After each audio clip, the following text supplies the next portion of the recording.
Okay, so we've done a couple of examples with addition. Now I want to move into subtraction. And with subtraction, the same thing here is we want to start with those manipulatives.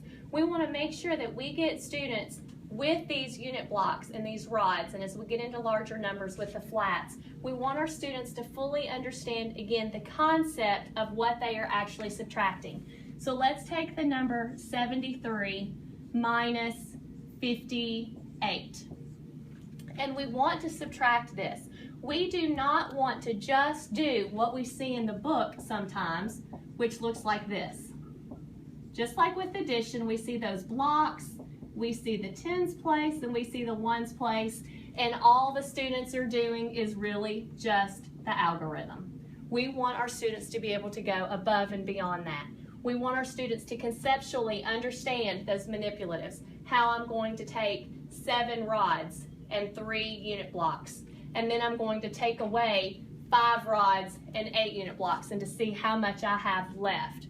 We want to then keep the manipulatives as a resource. Remember that mathematical practice, but then we want to move to words like we did with addition, where we physically write out 7 tens plus 3 ones.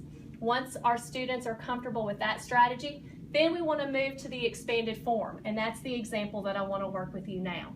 So we're going to take 73 and break that down. We have 7 tens, which is 70, and 3 ones, which is 3.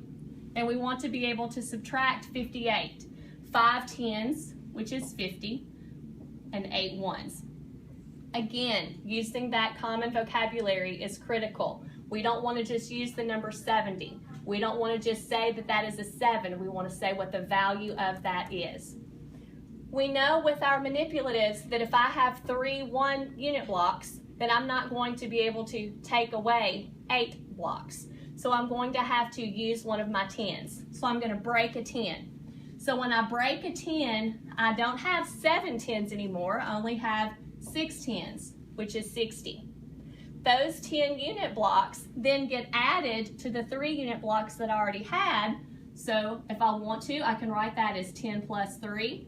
And we want our students to finally get to the point where they know that that is the number 13. Now we are subtracting, and we're able to subtract 13 minus 8. For some of our students, they may need to look at 13 minus 8 as breaking it apart and saying, okay, how am I going to get to a 10? And this is just for some of your students that might be struggling. I know that to get a 10 here, that would be the number 3 plus 5. And so I could say 13 minus 3 is 10, minus 5 is 5. That's just an option for some of your students that's building on kindergarten and first grade concepts of making a 10. But hopefully at this point our students understand that 13 minus 8 is 5. So I now have 5 ones. So 13 ones minus 8 ones equals 5 ones. Then I have 6 tens, or 60, and I'm taking away 5 tens, which is 50, so that leaves me with 1 10.